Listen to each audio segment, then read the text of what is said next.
പത്തനംമാറ്റ് സീരിയലിൻ്റെ പുതിയൊരു എപ്പിസോഡിലേക്ക് എല്ലാവർക്കും സ്വാഗതം. മുത്തശ്ശനും മുത്തശ്ശിക്കും പ്രത്യേക സ്നേഹമാണ് നിന്നോട്, അക്കാര്യം അവർ എന്നോട് പറയുകയും ചെയ്തു. എന്തൊക്കെയോ സമ്മാനങ്ങൾ തരാൻ അവർ തീരുമാനിച്ചിരിക്കുകയാണ് എന്നൊക്കെ ആദർശ് നയനയോട് പറയുമ്പോൾ, അതൊന്നും വേണ്ട, അങ്ങനെ ഒരു കാര്യമേ ഞാൻ ആഗ്രഹിക്കുന്നില്ല. ഞാൻ അങ്ങനെ ചെയ്തത് ഇതിനൊന്നും വേണ്ടിയല്ല എന്നൊക്കെ നയന പറയുന്നുണ്ട്. നീ അങ്ങനെയൊക്കെ ചെയ്തത് അതിനൊന്നും വേണ്ടിയല്ല എന്ന് എനിക്കറിയാം. അവരവരുടെ സന്തോഷത്തിന് വേണ്ടി ചെയ്യാനുള്ളത് ചെയ്യാതിരിക്കില്ല എന്നൊക്കെ ആദർശ് പറയുന്നുണ്ട്. രണ്ടുപേരും ഇങ്ങോട്ട് വന്ന സമയത്ത് എന്തെന്നില്ലാത്ത ഇഷ്ടവും സ്നേഹവും അവരുടെ കണ്ണുകളിൽ കണ്ടിരുന്നു എന്നൊക്കെ നയന പറയുമ്പോൾ, അവിടെ മൂത്ത മരുമകളായി വന്നതിന് ശേഷം ഒരു പ്രത്യേക സ്നേഹവും ഇഷ്ടവും ഒക്കെ നിന്നോടുണ്ട്, അതിപ്പോൾ കൂടിയതേയുള്ളൂ എന്നൊക്കെ ആദർശ് പറയുകയാണ്. അതുപോലെ തന്നെ എൻ്റെ ഭാര്യയ്ക്ക് അമ്മയ്ക്ക് എന്നോട് വലിയ സ്നേഹമാണ്, പക്ഷെ അവർ തമ്മിൽ എപ്പോഴും കീരിയും പാമ്പുമാണ് എന്നൊക്കെ ആദർശ് പറയുമ്പോൾ, അതെന്താണ് ആദർശമായിട്ട് അങ്ങനെ പറയുന്നത്? എനിക്ക് അമ്മയോട് യാതൊരു ദേഷ്യവുമില്ല, സ്നേഹം മാത്രമേ ഉള്ളൂ എന്നൊക്കെ നയന പറയുന്ന സമയത്ത്, അങ്ങനെയായിരിക്കും, പക്ഷെ അമ്മയ്ക്ക് അങ്ങനെയല്ല. നിന്റെ കാര്യം കേൾക്കുമ്പോഴേ അമ്മ പത്തി ഉയർത്തി ആടാൻ തുടങ്ങുകയാണ്. അമ്മയുടെ മനസ്സ് മാറാൻ ഞാനിനി എന്താണ് ചെയ്യേണ്ടത് എന്നൊക്കെ ആദർശ് പറയുമ്പോൾ, അത് കേൾക്കുമ്പോൾ നയന പറയും, ആദർശമായിട്ട് അതൊന്നും ആലോചിച്ച് വിഷമിക്കേണ്ട, അതിനെല്ലാം മാറ്റം വരും, അതിനു വേണ്ടിയിട്ടല്ലേ നിങ്ങൾ ശബരിമലയ്ക്ക് പോകുന്നത് എന്നൊക്കെ പറയുമ്പോൾ സന്തോഷത്തോടെ ആദർശ് നയനയുടെ കൈകൾ മുറുക്കി പിടിക്കുകയാണ്. പിന്നീട് കാണിക്കുന്നത് മുത്തശ്ശിയാണ്. മുത്തശ്ശി കുറേ അധികം സ്വർണ്ണാഭരണങ്ങൾ എടുത്ത് അതിലേക്ക് നോക്കി നിൽക്കുന്ന സമയത്താണ് ജലജ അങ്ങോട്ട് വരുന്നത്. ഈ സ്വർണ്ണമെല്ലാം കാണുന്ന സമയത്ത് ജലജയുടെ കണ്ണുകൾ അങ്ങ് തിളങ്ങുകയാണ്. എന്തിനാണ് അമ്മ ഈ സ്വർണ്ണങ്ങളെല്ലാം എടുത്തു നോക്കുന്നത്? ഇതെന്താ ഒന്നും കൂടി എടുത്ത് പോളിഷ് ചെയ്യാൻ വേണ്ടി വെച്ചതാണോ എന്നൊക്കെ ജലജ ചോദിക്കുന്നുണ്ട്. അതിനൊന്നും വേണ്ടിയല്ല, ഈ സ്വർണ്ണാഭരണങ്ങളെല്ലാം ഞാൻ ഒരാൾക്ക് കൊടുക്കാൻ വേണ്ടി പോവുകയാണ് എന്നൊക്കെ മുത്തശ്ശി പറയുകയാണ്. ആ സമയം ജലജ ആകാംക്ഷയോടെ ചോദിക്കുന്നുണ്ട്, ഈ സ്വർണ്ണാഭരണങ്ങളെല്ലാം ആർക്ക് കൊടുക്കാൻ വേണ്ടിയാണ് പോകുന്നത് എന്ന് ചോദിക്കും. അതൊന്നും നീ ഇപ്പോൾ അറിയണ്ട, എല്ലാം പിന്നീട് അറിഞ്ഞോളൂ എന്നൊക്കെ മുത്തശ്ശൻ പറയുന്നുണ്ട്. ഈ സ്വർണ്ണാഭരണങ്ങളെല്ലാം ആർക്കാണ് കൊടുക്കുന്നതെന്ന് ഞാൻ അറിഞ്ഞ വല്ല കുഴപ്പമുണ്ടോ എന്നൊക്കെ ജലജ നിരാശയോട് ചോദിക്കുന്നുണ്ട്. നിനക്കും നിന്റെ മകന് സ്വർണത്തിനോട് ഒത്തിരി താല്പര്യമുണ്ടെന്ന് എനിക്കറിയാം. നിങ്ങൾ വില കൽപ്പിക്കുന്നത് ഇതിനു വേണ്ടി മാത്രമാണ്. പക്ഷെ മനുഷ്യരെ മനുഷ്യരായി കാണുകയും സ്നേഹബന്ധത്തിന് വില കൽപ്പിക്കുകയും ചെയ്യുന്ന ചില മനുഷ്യരൊക്കെ ഈ ഭൂമിയിലുണ്ട്. അവർക്ക് വേണ്ടിയിട്ടാണ് ഞങ്ങൾ ഇതെല്ലാം കൊണ്ടുപോകുന്നത് എന്നൊക്കെ പറയുകയാണ് മുത്തശ്ശൻ. ജലജയ്ക്കാണെങ്കിൽ ആകെ നിരാശയാവുകയാണ്. ഈ സ്വർണ്ണാഭരണങ്ങൾ ആർക്കാണ് കൊടുക്കുന്നതെന്ന് നിങ്ങൾക്ക് എന്നോട് പറഞ്ഞൂടെ എന്നൊക്കെ ജലജ ചോദിക്കുകയാണ്. ഈ സ്വർണ്ണാഭരണങ്ങളിൽ ഞാൻ ആഗ്രഹിച്ച ചിലതൊക്കെ ഉണ്ടായിരുന്നു, അതുകൂടി എനിക്ക് തരാതെ നിങ്ങൾ കൊണ്ടുപോവുകയാണോ എന്നൊക്കെ ചോദിക്കുകയാണ് ജലജ. അത് കേൾക്കുമ്പോൾ മുത്തശ്ശി ചോദിക്കുകയാണ്, നീ ഇതിൽ കണ്ണു വെക്കുകയാണോ? ഞാൻ മരിക്കാൻ നിൽക്കുമ്പോഴാണോ നീ ഇതെല്ലാം കൊണ്ടുപോകുന്നത് എന്നൊക്കെ ചോദിക്കുകയാണ്. അങ്ങനെയൊന്നുമില്ലമ്മേ, ഞാൻ എൻ്റെ ആഗ്രഹം പറഞ്ഞതേ ഉള്ളൂ എന്നൊക്കെ ജലജ പറയുമ്പോൾ, നീ എത്ര ആഗ്രഹിച്ചാലും ഇതിൽ നിന്നൊരു പൊടി സ്വർണം പോലും നിനക്ക് തരില്ല, അല്ല അർഹതപ്പെട്ടവർക്ക് തന്നെയാണ് കൊണ്ടുപോയി കൊടുക്കാൻ പോകുന്നത് എന്നൊക്കെ മുത്തശ്ശൻ പറയുകയാണ്. അങ്ങനെ മുത്തശ്ശിയും മുത്തശ്ശനും അവിടെ നിന്ന് പോകുന്ന സമയത്ത് തന്നെ ആകെ നിരാശയോടെ നിൽക്കുകയാണ് ജലജ. അങ്ങനെ ജലജ താഴോട്ട് വരുന്ന സമയത്ത് തന്നെ അബിയെ കാണുന്നുണ്ട്. എങ്ങോട്ടാണ് പോകുന്നതെന്ന് അബിയോട് ചോദിക്കുമ്പോൾ ഓഫീസിലേക്കാണെന്ന് അബി മറുപടി പറയുന്നുണ്ട്. ഓഫീസിലേക്ക് പോകുന്നതിന് മുമ്പ് തന്നെ മുത്തശ്ശനും മുത്തശ്ശിയും കുറെ സ്വർണ്ണമായിട്ട് ഇവിടെ നിന്ന് പോയിട്ടുണ്ട്, അത് അവർ ആർക്കാണ് കൊടുക്കാൻ പോകുന്നതെന്ന് കണ്ടുപിടിക്കണം എന്നൊക്കെ ജലജ അബിയോട് പറയുകയാണ്. എന്ത് സ്വർണമോ? സ്വർണം എടുത്ത് അവർ എങ്ങോട്ടാണ് പോയത് എന്നൊക്കെ അബി ചോദിക്കുന്ന സമയത്ത്, അതൊന്നും എനിക്കറിയില്ല, പക്ഷെ അവരാണെങ്കിൽ ഒന്നും എന്നോട് തുറന്നു പറയുന്നുമില്ല. അർഹതപ്പെട്ട കൈകളിലേക്കാണ് ഈ സ്വർണ്ണമെല്ലാം എത്തിക്കാൻ പോകുന്നത് എന്നാണ് അവർ പറഞ്ഞത്. എങ്കിൽ പിന്നെ അത് കൊടുക്കാൻ പോകുന്നത് അവൾക്കായിരിക്കും. വെല്ലുമ്മയ്ക്ക് കരൾ കൊടുത്തില്ലേ, അവൾക്ക് വേണ്ടിയായിരിക്കും ഈ സ്വർണ്ണമെല്ലാം മുത്തശ്ശൻ കൊടുക്കാൻ പോകുന്നത് എന്നൊക്കെ പറയുകയാണ് അബി.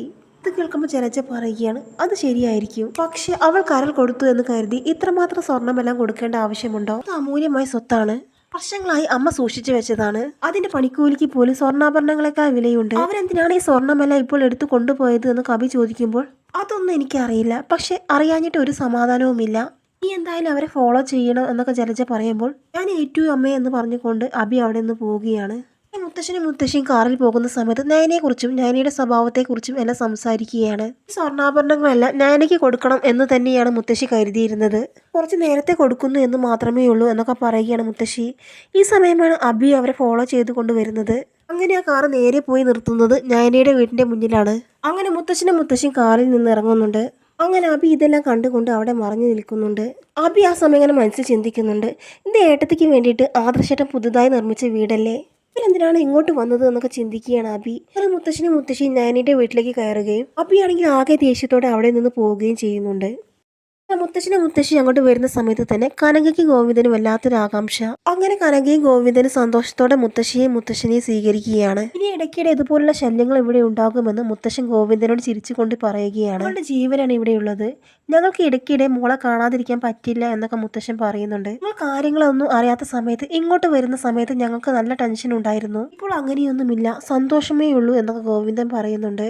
അത് കേട്ട് മുത്തശ്ശൻ പറയുന്നുണ്ട്, ഞാനിപ്പോൾ ഇങ്ങോട്ട് വന്നത് നയനമോൾക്കൊരു സമ്മാനം കൊടുക്കാൻ വേണ്ടിയിട്ടാണ്. അതിന്റെ ആവശ്യമൊന്നുമില്ലായിരുന്നു എന്നൊക്കെ ഗോവിന്ദൻ പറയുന്ന സമയത്ത് അത് താനല്ല തീരുമാനിക്കേണ്ടത്. എന്റെ മരുമകൾക്ക് ഇതുപോലുള്ള സമ്മാനങ്ങൾ കൊടുക്കേണ്ട കാര്യം ഞാൻ തീരുമാനിക്കും.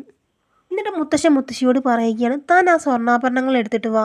എന്നിട്ട് മുത്തശ്ശന്റെ മുത്തശ്ശി സ്വർണ്ണാഭരണങ്ങളുടെ പെട്ടിയുമായിട്ട് നയനയുടെ റൂമിലേക്ക് പോവുകയാണ്. മുത്തശ്ശനെയും മുത്തശ്ശി കണ്ട പാടത്തിന് നയന എഴുന്നേൽക്കാൻ നോക്കുന്നുണ്ട്. എഴുന്നേൽക്കണ്ട, അവിടെ കിടന്നോ, മോളുടെ അവസ്ഥ ഞങ്ങൾക്ക് അറിയാമല്ലോ എന്നൊക്കെ പറയുന്നുണ്ട് മുത്തശ്ശി. മോൾക്ക് ഇപ്പോൾ എങ്ങനെയുണ്ട് എന്ന് മുത്തശ്ശൻ ചോദിക്കുന്ന സമയത്ത് കുഴപ്പമില്ല എന്ന് നയന പറയുകയാണ്. എന്നിട്ട് മുത്തശ്ശി, മോൾക്ക് കുറച്ച് സമ്മാനങ്ങളുമായിട്ടാണ് ഞങ്ങൾ ഇങ്ങോട്ട് വന്നത് എന്ന് പറഞ്ഞുകൊണ്ട് ആ സ്വർണ്ണാഭരണങ്ങളെല്ലാം നയനയ്ക്ക് കാണിച്ചു കൊടുക്കുന്നുണ്ട്. കേൾക്കുമ്പോൾ നയന പറയുന്നുണ്ട്, ഇതിന്റെ ഒന്നും ആവശ്യമില്ലായിരുന്നു. ഇതിനു മുമ്പ് മുത്തശ്ശി എനിക്ക് സ്വർണം തന്നതല്ലേ, അതുകൊണ്ട് ഇതിന്റെ ആവശ്യമില്ലായിരുന്നു എന്ന് നയന പറയുന്ന സമയത്ത് തന്നെ ആ സമയം മുത്തശ്ശൻ പറയുകയാണ്, അതൊന്നും മോളല്ല തീരുമാനിക്കേണ്ടത്, ഞങ്ങളാണ്. മോൾക്ക് വേണ്ടി ഇനി ഒരുപാട് കാര്യങ്ങൾ ചെയ്യാൻ ഞങ്ങൾ തീരുമാനിച്ചിട്ടുണ്ട് എന്നൊക്കെ പറയുകയാണ് മുത്തശ്ശൻ. ഇത് കേൾക്കുമ്പോൾ നയന പറയുന്നുണ്ട്, അതൊന്നും വേണ്ട മുത്തശ്ശ, ഒന്നും ആഗ്രഹിച്ചിട്ടല്ല ഞാൻ അങ്ങനെയൊന്നും ചെയ്തത്. ഓപ്പറേഷന് മുമ്പും ശേഷവും ആദർശേട്ടൻ്റെ അച്ഛൻ എന്നോട് ഒരുപാട് പ്രാവശ്യം ചോദിച്ചതാണ് എനിക്ക് എന്താണ് വേണ്ടതെന്ന്. ഒന്നും വേണ്ട എന്നാണ് ഞാൻ പറഞ്ഞത് എന്നൊക്കെ നയന പറയുമ്പോൾ മോളുടെ മനസ്സ് വെച്ച് മോൾ അങ്ങനെ പറയുകയുള്ളൂ. പക്ഷെ ഞങ്ങളുടെ മനസ്സ് വെച്ച് ഞങ്ങൾക്കത് അങ്ങനെ കണ്ടു നിൽക്കാനൊന്നും പറ്റില്ലല്ലോ. അങ്ങനെ സ്വയം മുത്തശ്ശി പറയുന്നുണ്ട്, ഇതൊന്നും ഓർത്ത് മോൾ വിഷമിക്കേണ്ട.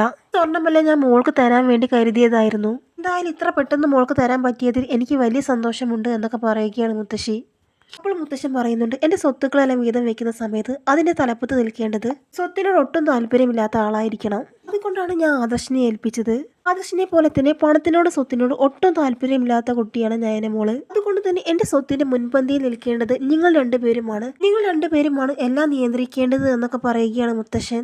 അത് കേട്ട് നയന പറയുകയാണ്, അങ്ങനെയൊക്കെ ചെയ്തിട്ടുണ്ടെങ്കിൽ വീടിനകത്ത് ഇനി ഒരുപാട് പ്രശ്നങ്ങളും സംസാരങ്ങളും ഉണ്ടാകും. അത് കേട്ട് മുത്തശ്ശൻ പറയുന്നുണ്ട്, അങ്ങനെ ഉണ്ടാകുന്നുവെങ്കിൽ ഉണ്ടായിക്കോട്ടെ, ഞാൻ അതൊന്നും കാര്യമാക്കുന്നില്ല. ചെയ്യേണ്ട കാര്യങ്ങളെല്ലാം ചെയ്യേണ്ട സമയത്ത് തന്നെ ഞാൻ ചെയ്യും എന്നൊക്കെ പറയുകയാണ് മുത്തശ്ശൻ. പിന്നീട് കാണിക്കുന്നത് അനന്തപുരി തറവാടാണ്. മുത്തശ്ശി ഇത്രയും സ്വർണ്ണാഭരണങ്ങൾ ആർക്കാണ് കൊണ്ടുപോയി കൊടുത്തത് എന്ന് ആലോചിച്ച് ആകെ ടെൻഷനിലായിരിക്കും ജലജയും ജാനകിയും. ഏട്ടത്തേക്ക് കരൾ കൊടുത്ത പെൺകുട്ടിയില്ലേ, അവൾക്കായിരിക്കും സ്വർണ്ണാഭരണങ്ങളെല്ലാം കൊണ്ടുപോയി കൊടുത്തത് എന്നൊക്കെ പറയുകയാണ് ജാനകി. കരൾ കൊടുത്തു എന്ന് കരുതി ഇത്രമാത്രം സ്വർണ്ണാഭരണങ്ങൾ കൊടുക്കേണ്ട ആവശ്യമുണ്ടോ? 25 ലക്ഷം രൂപ കൊടുത്താൽ പോരെ എന്നൊക്കെ പറയുകയാണ്. ഇതിപ്പോൾ ആഭരണം മാത്രം നോക്കുകയാണെങ്കിൽ 75 ലക്ഷത്തോളമുള്ള മുതലുണ്ട്. അത്രയും അമൂല്യമുള്ളതാണ് ആ സ്വർണ്ണങ്ങളെല്ലാം. അതെല്ലാം കൂടി ആ പെൺകുട്ടിക്ക് കൊടുക്കേണ്ട വല്ല ആവശ്യമുണ്ടോ എന്നൊക്കെ ചോദിക്കുകയാണ് ജലജ. അങ്ങനെ ജലജ പറയുകയാണ്, ഞാൻ എന്തായാലും അവരുടെ പിറകെ ഞാൻ അബിയെ വിട്ടിരുന്നു. കുറച്ചു നേരത്തെ അബിയെ വിളിച്ചപ്പോൾ ഒരുപാട് കാര്യങ്ങൾ പറയാനുണ്ട് എന്ന് പറഞ്ഞുകൊണ്ട് അവൻ ഫോൺ വെച്ചു. എന്തായാലും അതിനകത്ത് എന്തോ ഉള്ളത് കൊണ്ടല്ലേ അവൻ അങ്ങനെ പറഞ്ഞത് എന്നൊക്കെ പറയുന്നുണ്ട്. ആകെ ടെൻഷൻ അടിച്ചിരിക്കുകയാണ് ജലജയും ജാനകിയും. ആ സമയത്താണ് അബി അങ്ങോട്ട് കയറി വരുന്നത്. കാര്യങ്ങളെല്ലാം എന്തായി എന്നൊക്കെ ചോദിക്കുകയാണ് ജലജ. മുത്തശ്ശി ആ സ്വർണ്ണമെല്ലാം കൊണ്ടുപോയി കൊടുത്തത് നിങ്ങൾക്ക് ആർക്കും ഇഷ്ടമില്ലാത്ത ഒരാളുടെ വീട്ടിലാണ്. അപ്പോൾ ജലജ അത് ആർക്കാണ് എന്നൊക്കെ ചോദിക്കുമ്പോൾ ഈ സ്വർണ്ണമെല്ലാം മുത്തശ്ശിയും കൊണ്ടുപോയത് നയനയ്ക്ക് വേണ്ടിയിട്ടാണ്. അവരുടെ വീട്ടിലേക്കാണ് ഈ സ്വർണ്ണമെല്ലാം ആയിട്ട് മുത്തശ്ശിയും പോയത് എന്നൊക്കെ പറയുകയാണ് അബി. ഇത് കേൾക്കുന്ന സമയത്ത് ജലജയ്ക്കും ജാനകിക്കും ഒട്ടും സഹിക്കുന്നില്ല. അച്ഛനെ അമ്മയെ ഇങ്ങനെ ചെയ്യുമെന്ന് ഞങ്ങൾ ഒട്ടും പ്രതീക്ഷിച്ചില്ല. അവൾക്ക് ഇത്രമാത്രം സ്വർണം കൊടുക്കേണ്ട കാര്യം എന്തായിരുന്നു എന്നൊക്കെ പറയുകയാണ് ജലജ. ഇതും കേട്ടുകൊണ്ട് അനാമിക അങ്ങോട്ട് വരുന്നുണ്ട്.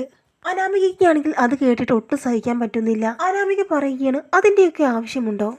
അവൾ അവിടെ നിൽക്കുന്നത് കണ്ട് അവൾ ഇങ്ങോട്ട് വരില്ല എന്ന് കരുതിക്കൊണ്ട് അവൾ സോപ്പിടാൻ വേണ്ടിയിട്ടാണോ ഈ സ്വർണ്ണമെല്ലാം കൊണ്ടുപോയി കൊടുത്തത് എന്നൊക്കെ പറയുകയാണ് അനാമിക. ഇത് കേട്ട് ജാനകി പറയുകയാണ്, ഇതെന്താണ് ഇങ്ങനെ ചെയ്തത്? ആ സ്വർണത്തിന് നമുക്കെല്ലാം ഒരുപോലെ അവകാശമുള്ളതല്ലേ? അതുപോലെ തന്നെ ആ സ്വർണം എല്ലാവർക്കും ഒരുപോലെ വീതിച്ചു കൊടുക്കേണ്ടതാണ്. പിന്നല്ലാതെ അതെല്ലാവർക്കും ഒരുപോലെ വീതിച്ചു കൊടുക്കേണ്ടതാണ്. ഈ വീട്ടിൽ മാത്രമേ ഇങ്ങനെയൊക്കെയുള്ളൂ എന്നൊക്കെ അനാമിക പറയുകയാണ്. അമ്മ എനിക്ക് സ്വർണം തന്ന സമയത്ത് അവളുടെ സങ്കടം മാറ്റാൻ വേണ്ടിയിട്ട് മുത്തശ്ശി അവൾക്ക് സ്വർണം കൊടുത്തു. പക്ഷെ ഒരു ശകലം പോലും മുത്തശ്ശി എനിക്ക് സ്വർണം തന്നില്ല. എനിക്ക് സ്വർണത്തിനോട് അങ്ങനെ ആർത്തി ഉണ്ടായിട്ടൊന്നുമല്ല. മുത്തശ്ശി അവൾക്ക് സ്വർണം കൊടുക്കുന്ന സമയത്ത് എനിക്ക് ശകലം തന്നിട്ടുണ്ടെങ്കിൽ എനിക്ക് വലിയ സന്തോഷമുണ്ടായിരുന്നു. അങ്ങനെ എനിക്ക് മുത്തശ്ശി സ്വർണം കൊടുത്തത് ഒട്ടും സഹിക്കാൻ കഴിയാതെ അനാമിക അവിടെ നിന്ന് പോവുകയാണ്. അപ്പോൾ ജലജ ജാനകിയോട് പറയുകയാണ്, നിന്റെ മരുമകൾക്ക് നല്ല സങ്കടമുണ്ടെന്നാണ് തോന്നുന്നത്. ഞാൻ എൻ്റെ മകന് പണ്ടേ പുറമ്പോക്കായതുകൊണ്ട് ഞങ്ങളോട് ഇങ്ങനെ ചെയ്തതിൽ ഞങ്ങൾക്ക് വലിയ വിഷമമൊന്നുമില്ല. എന്നാൽ നിന്നോട് ഒരിക്കലും അവർ അങ്ങനെ ചെയ്യരുതായിരുന്നു എന്നൊക്കെ പറഞ്ഞുകൊണ്ട് ജലജ എരുതിയിൽ എണ്ണ ഒഴിച്ചു കൊടുക്കുകയാണ് ജാനകിക്ക്.